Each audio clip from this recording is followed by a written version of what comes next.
So to the final of the women's eights. Romania, the Olympic champions, in 4. The world champions, Germany, go from lane number 6. No Elisabeta Lipa, Dan. All the big stars, Damian, Susanu, well, maybe they're keeping their powder dry until they're pulled out of retirement for Beijing. They'll be in their 40s by then. But it's a great sight here.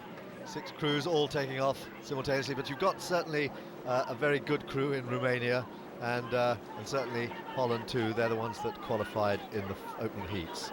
Yeah, arguably the Dutch, Dan, with the most settled crew, because 6 of the 8 that finished in the bronze medal position reopposed today, and must have a really good chance of getting on that podium. Yeah, you've got the stern pair of the USA 8, you've got the stern of the Romanian boat. They've all competed already, and the bow of the Australian 8, they've competed in the pairs yesterday as well. But a strong start from the United States of America through the first 20-25 strokes of the race. And the Americans, with coxswain Mary Whipple, facing the stroke Caroline Lind, who, as you just mentioned, they were in the women's pairs.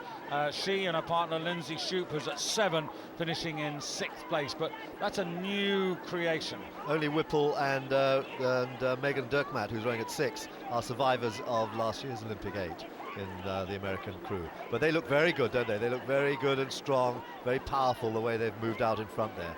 Rowing well. So coming to the end of the first quarter, and certainly the United States with the advantage. And just at the moment, it's the Dutch who've got a little work to do. The Dutch have got work to do, Australia, but Great Britain rowing very well, sitting in 2nd place. They're a very young crew, under 23. They've really put the crew together very recently. They've been rowing as a 4, rowing as a pair, and they've put this boat together really as a long-term prospect for certainly Eton next year, the World Championships, but for Beijing. And it's 8 years now since Britain produced an 8, and here they are, rowing very well indeed. Surprise in the final, and certainly a surprise in 2nd place.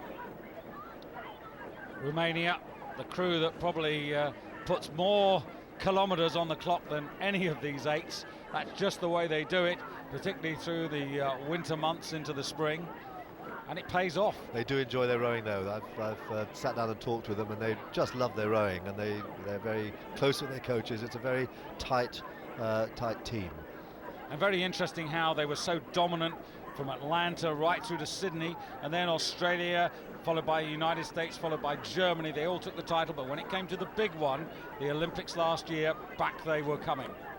Interesting that China's not here. You know, China is the only crew from the Olympic lineup of here that is not racing today, and you wonder why they are. They said that they had their championships back in China and therefore couldn't come to these championships, but with 3 years to go to the Olympics, it's a big surprise not to have any Chinese crews here at all.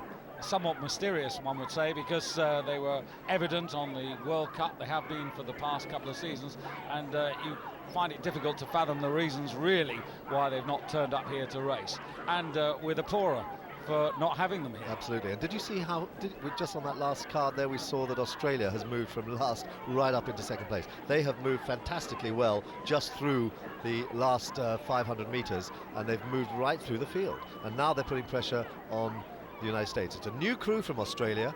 As you say, only one survivor sitting in the bow seat, Uthwaite, but they are rowing very, very well. And this is really a champion effort from Australia. Yes, Uthwaite has already got a silver medal, and here are the Australians. Elizabeth Patrick in the coxswain seat, facing her stroke, Sarah Hurd and Pauline Frasca in the 7 seat, and they're continuing to make progress. They're really moving up on the Americans, and they've got the bit between their teeth, and they've got a beautiful rhythm on the far side. It's daring stuff, and they rode the women's 4s as well. They've been they competed as well, 4 of them. So really producing some fantastic rowing here, putting pressure here very much on Romania. A distinctive attacking style of Romania there. They really do push really hard through the middle of the stroke and finish off with a big kind of tug at the finish of the stroke. But Great Britain there in the middle, you can see the strikes of Great Britain 2 up from the screen, moving very sweetly as well in the middle of the race. 500 meters to go, and the Americans by a few millimeters are holding on to the advantage there. But on the far side it is Australia, Romania and the Dutch, who are really the four who are fighting out for the 3 medals. Surprisingly at the moment the Germans are well off the pace, and I don't think they can come back from there. I don't think they can, but certainly the United States now under enormous pressure from really some very experienced crews coming up. The Dutch particularly, you know, with so many of their crew back from last year, they've got to have the sort of spirit with them and the feel with them, and the fact that they didn't have anybody rowing in any other boats at this regatta, that has to work well for them.